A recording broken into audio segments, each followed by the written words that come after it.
Karena kan cowok kan pada hakikatnya dari zaman berburu, ya ceweknya di rumah, cowoknya perang nyari makanan. Dia yang menafkahi, ngasih makan ceweknya. Kalau kayak gini, ya udah Binatang emang. binatang memang. Nyari makan masing-masing bagi dua, tapi yang hamil nanti ceweknya, cowoknya mau aja. That's why menurut aku ini penting juga sih seorang wanita tuh harus bisa menghasilkan uang untuk dirinya sendiri. Karena ini banyak kejadian juga, ternyata kayak istri itu bertahan hanya untuk mendapatkan uang dari suaminya. Padahal dia udah nggak pengen hidup, udah ketahuan suaminya main terus anjir. Gimana kalau misalnya ada tagihan kebutuhan sehari-hari, apakah lebih milih untuk bantu si istrinya atau biarin aja suaminya ngutang demi nafkahin? Kalau gitu nggak usah nikah. Maksudnya kan kalau nikah kan semua jadi satu ya. Tanggung jawab jadi satu, kewajiban jadi satu, resiko pun juga jadi satu gitu loh. Kalau lu nikah mau seneng-seneng doang, ngapain nikah? Hidup sendiri aja. Bacain masalah keuangan orang-orang. Yang ada di Threads.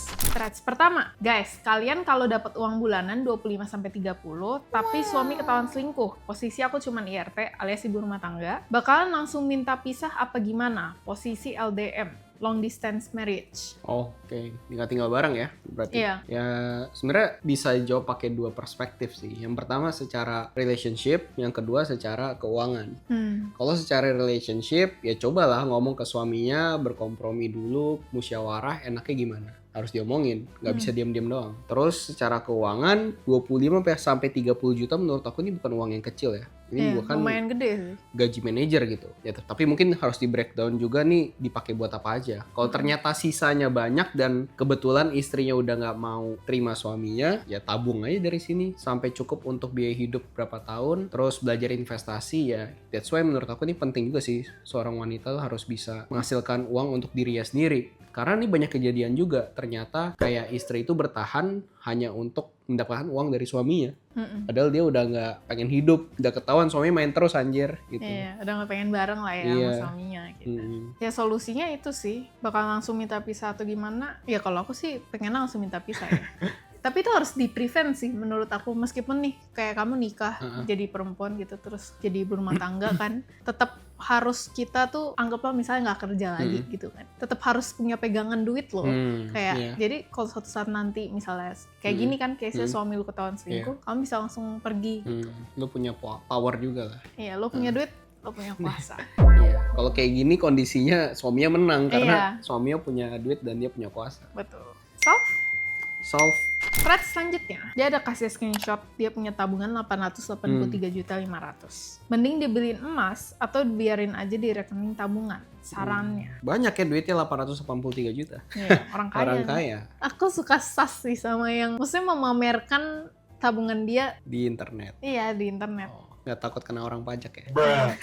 Kalau dari aku, balik lagi tergantung tujuan keuangannya apa. Dia mau beli apa nggak di masa depan dalam jangka pendek 1-3 tahun atau lebih dari 3 tahun. Terus list dulu secara keuangan fondasinya udah lengkap atau belum. Dana darurat udah ada atau belum. Asuransi udah ada atau belum. Dana darurat nih biasanya itu ada di tabungan. Jadi hitung 6-12 bulan biaya hidup ada di tabungan atau deposito. Nah, sedangkan kalau misalkan dana darurat udah ada, asuransi udah ada, kesehatan semua lengkap, terus barulah ke investasi. Investasi ini bisa ke emas. Emas ini biasa dipakai untuk investasi jangka moderat lah. Dia nggak bisa bilang untuk jangka pendek juga. Mungkin sekitar 3 tahunan, 3-5 tahun. Kenapa? Biasanya kalau beli emas, baru beli langsung rugi. Iya, langsung rugi. Jadi, soalnya ada spread kan. Jadinya emang agak panjang kalau investasi di emas. Kalau emang dia punya tujuan keuangan 3-5 tahun ke depan mau beli rumah, mau beli mobil, ya emas juga salah satu good option. Karena ada loh teman aku yang dia tuh nggak punya rumah. Tapi tiap bulan tuh dia beliin emas terus. Sampai 10-20 tahun, belasan tahun lah pokoknya, emasnya tuh kekumpul, kepingannya total tuh miliaran bisa beli rumah cash. Ya, apalagi harga emas sekarang naik gila-gilaan kan. Sih. Iya, jadi dia tuh nggak nyicil KPR di rumah, tapi cicil emas beli cash. Terus dia ngontrak selama ini. Which is wise sih menurut aku, kayak bisa ngelawan inflasi plus lu bisa dapat return dan beli rumah rumah cash dibanding tanpa KPR riba. ya. Tanpa riba. Apalagi KPR kan berbunga kan. Kalau udah berjalan yang nggak fixed rate yang floating lumayan tinggi. Mahal. Solve. Next thread. Hai, boleh kasih aku semangat gak ya? Di umur aku yang ke-27 tahun ini, aku punya hutang kurang lebih 0,5 M. Kok bisa? Pasti hedon hidupnya ya? Oke, aku mulai cerita ya. Semua berawal dari pinjol. Awal aku pakai pinjol setelah fitur pay later baru muncul. Aku yang saat itu masih di usia 22 tahunan, belum punya pikiran kalau semua ini akan berdampak kelak seperti saat ini. Aku selalu bayar lancar, nggak pernah telat sama sekali, bahkan limit aku pun bisa sampai 30 juta di akun Shopee. Udah, dia minta semangat aja. Oke, semangat ya. Semangat ya, lunasin pelan-pelan. Tapi gede banget sih. Ini gede banget 500 sih, juta. agak janggal karena dia bilang dia selalu bayar lancar, tapi kenapa bisa punya utang 500 juta? Kalau selalu bayar lancar kan harusnya nggak ada utang dong, kayak Dan aku. kalau dihitung ini kan dia dari 22 ke 27 kan, 5 tahun. 5 tahun. 500 juta, berarti setahun 100 juta dong. Iya, kalau kita pukul rata. Iya, kan gimana ceritanya dia bayar lancar tapi Punya bisa utang. punya hutang. Ya aku juga pakai kartu kredit kan. 500 juta. Ini bulan ini aja pakai 20-an juta gitu Hmm. kartu kredit, tapi aku selalu bayar lancar. At the end, utang itu akan nggak ada gitu, Iya. akan nol. Ya harus konsepnya sama ya, pay later Iya. sama kartu kredit. Harus punya duitnya dulu baru pakai Iya. pay later atau kartu kredit. Betul. Aku sendiri jujur pakai di Shopee. Hmm. Kayak misalnya aku beli skincare apa segala macam kan, kalau Shopee itu jatuh temponya tiap tanggal 1 kan. Itu tuh aku pakai karena di pay later tuh jauh lebih murah fee-nya dibanding aku pakai yang lain gitu. Dan Ada promo sering lah ya. iya ada promo dan sering gratis ongkir. Iya. Tapi aku punya duitnya baru aku beli gitu loh. Ah. Bukan aku yang kayak pakai pay later buat gal lubang tutup lubang. Iya, sama. Aku juga pakai kartu kredit karena beli bisa cicilan 0%, ditambah aku dapat poin bisa aku tukerin jadi miles. Iya, semangat ya. Semangat.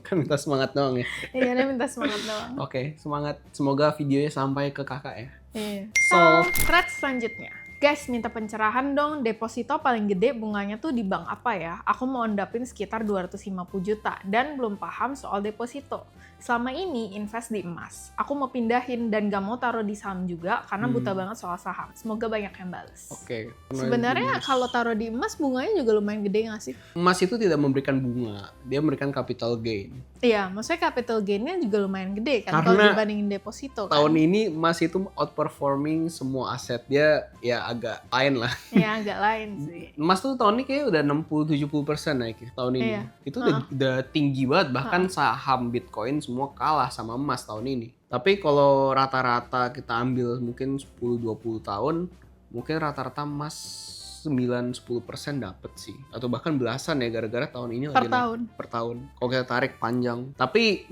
itu nggak fix. Sedangkan deposito itu kan memberikan bunga yang fix kan. Iya. Mungkin yang dia cari itu adalah cash flow tiap bulan kali ya, dari dia endepin 250 juta tiap 3 bulan gitu. Sebenarnya kalau deposito, aku tahu ada satu bank digital itu ngasih deposito tuh gede sampai 9%. Tapi kadang tuh yang masyarakat salah itu mereka tergiur sama bunga depositonya. Padahal dia nggak tahu yang dijamin sama pemerintah itu nggak nyampe 9%. Jadi kalau misalkan banknya bangkrut, nah itu bahaya, bisa hilang. Jadi ya sebenarnya kalau nyari gede-gedean bunga sih banyak ya, 9% fix juga ada gitu. Cuman ya kamu harus berani, harus tahu itu banknya seperti apa. Sebenarnya kalau aku lihat ya, aku lumayan tipe yang nggak mau naruh duit aku di deposito sih. Aku lumayan konservatif ya. Aku mending beli emas, aku punya fisiknya, aku simpen di safety place lah gitu. Cuman kayak menarik deposito sekarang karena dengan online bank digital ya, bank digital itu kayak returnnya tuh lumayan tinggi. Bahkan ada yang 6% setahun gitu kan. Terus kayak bisa kita tarik di lock period itu paling sebulan, 2 bulan gitu. Nah itu menarik kayak misalnya ya si Bank Jago itu kan 6-7% dapat ya. Nah tapi yang tertinggi yang tadi aku bilang, aku pernah lihat ada yang 9%. Jadi menurut kamu di bank apa ya? Ya sebenarnya balik lagi masing-masing sih. Ini resiko soalnya. Kalau aku mau aman, kamu mau aman, pasti nggak bisa terlalu tinggi. Oke, kamu mau bank yang gede, BCA, BRI, Mandiri, bunganya pasti 4-5% doang. 5% udah bagus banget. Tapi kalau kamu pengen high risk dikit ke digital bank yang belum cuan, kan digital masih pada bakar duit kan. Itu 9% ada bisa, 8% bisa, 7% bisa gitu. Dan masalah itu di lock. Di lock. Iya, itu kalau buat aku itu problem sih. Kayak kalau butuh duitnya nggak bisa langsung ditarik. Kalau emas bisa langsung jual. Nah tadi kan dia nanya kan deposito itu seperti apa. Jadi tuh deposito tuh sesimpel itu bisnisnya bank. Jadi bank itu minta duit kamu 250 juta. dia kasih kamu bunga misal 5-9%. Nah, uangnya itu dia puterin lagi untuk dia kasih pinjam ke masyarakat yang membutuhkan duit, yang dia kasih bunganya biasa di atas 10%, 11%, 12%. Kan bunga pinjam duit dari bank lumayan ya, bisa belasan persen. Nah, dia ambil cuan dari selisihnya itu. Itu namanya net interest margin gitu. Ini konsep makro yang aku ajarin ke murid aku sih. Soal ini apa, kebijakan moneter kan. Iya. Itu kan diatur pemerintah juga sebenarnya. Iya. Karena bank-bank komersil kayak BCA, BRI dan teman-temannya, selain BI itu kan bank komersil. Iya. Tujuannya tetap cari duit, cari untung Nah. gitu, cari cuan. Nah, makanya itu disebut riba. Iya. Begitulah. Ya, Solve. So, slide selanjutnya.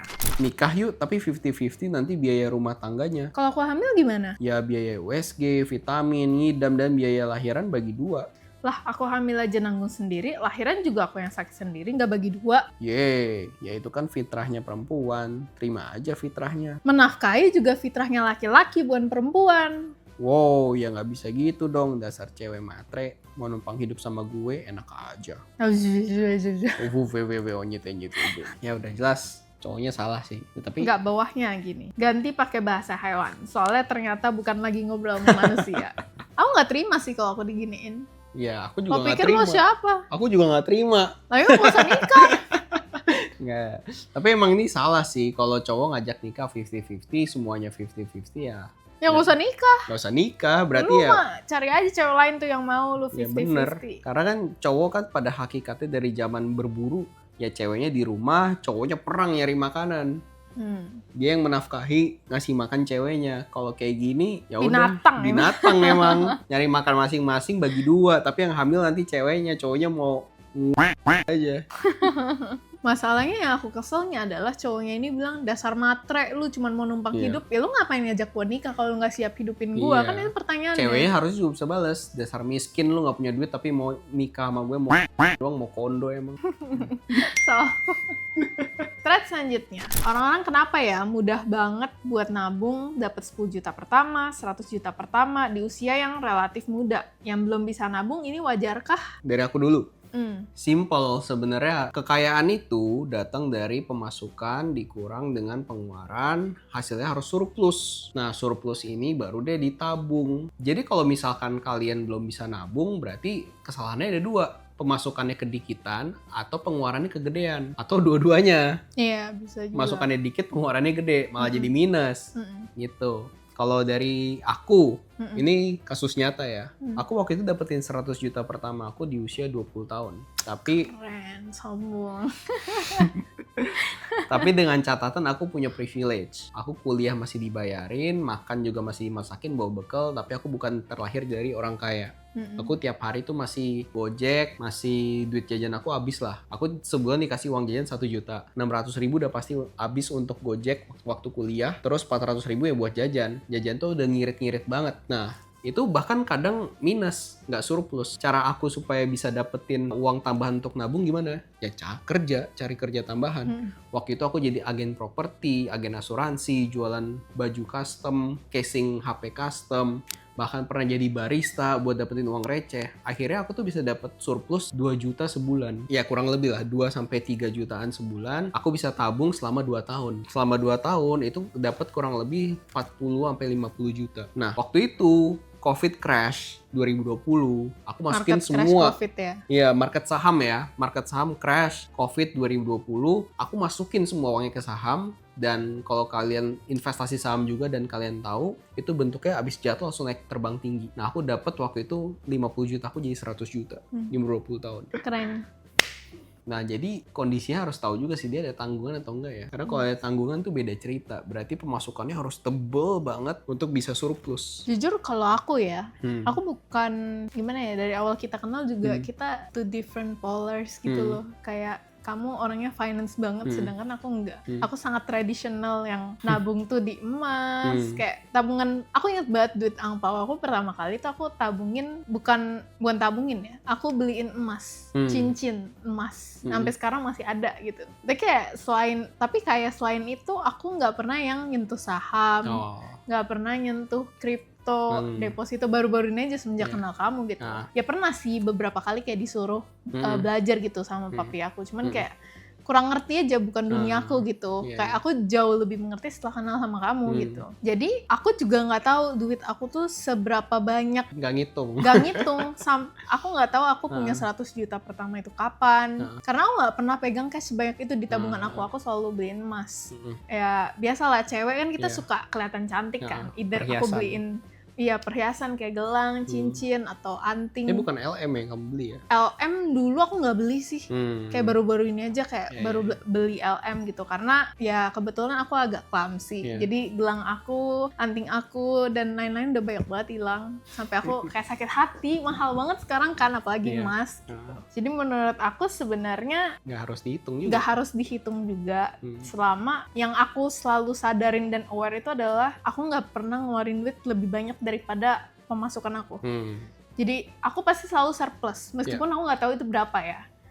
Tapi I think it's also not a good thing, karena ketika kamu financial planning, kamu tetap harus ngitung karena kamu punya target kan. Oh misalnya di umur segini pengen punya segini, pengen punya aset ini. Jadi kuncinya adalah harus surplus, either pemasukannya digemukin atau pengeluarannya dikecilin. Betul. Oke. Fact selanjutnya, kurang serak dengan konsep istri nggak boleh bantu keuangan rumah tangga apapun situasinya. Alasannya takut suami jadi santai saat ada apa-apa biar suami mikir sendiri sampai ketemu. Kalau ekonomi suami bagus terus sih monggo, tapi hidup kan fluktuatif. Saat suami kesulitan sementara istri ada uang, masa iya kekeh nggak mau bantu? Bagaimana dengan tagihan dan kebutuhan sehari-hari yang tetap harus dibayar? Lebih memilih bantu atau membiarkan suami berhutang demi menafkahi? Ini menarik loh pertanyaannya menurut aku. Ini yang bikin threads cewek ya. Dia nanya gimana kalau misalnya ada tagihan kebutuhan sehari-hari, apakah lebih milih untuk bantu si istrinya atau biarin aja suaminya ngutang demi nafkahin? Kalau gitu nggak usah nikah. Maksudnya kan kalau nikah semua jadi satu ya. Tanggung jawab jadi satu, kewajiban jadi satu, resiko pun juga jadi satu gitu loh. Kalau lu nikah mau senang-senang doang ngapain nikah? Hidup sendiri aja. Tapi ada yang mindsetnya kayak gitu. Ini contoh ya, maksudnya kayak di komennya dia bilang kayak gini, masalahnya ada tipe suami yang makin dibantu, makin dimanfaatin istrinya. Dianya jadi kurang effort dan selalu jadiin istri dana darurat. Nah, bener. Ada yang kayak gitu. Ya, that's why di filternya waktu masih pacaran. Ya harus tahu lah ya. Maksudnya harus lebih mengenal pasangan sih kalau kayak kerjanya gitu. apa, hobinya apa. Kalau kerja main cewek doang ya ngapain? Leha-leha. Bener. Nggak solve sih. Seru aja bacanya. Gosip aja, seru. Oke guys, segitu dulu video kali ini. Kalau misalkan kalian ada cerita unik tentang keuangan atau pasangan, kalian bisa tulis di kolom komentar di bawah. Nanti di next video kita bahas ya. And we'll see you guys on the next video. Bye-bye. Bye-bye.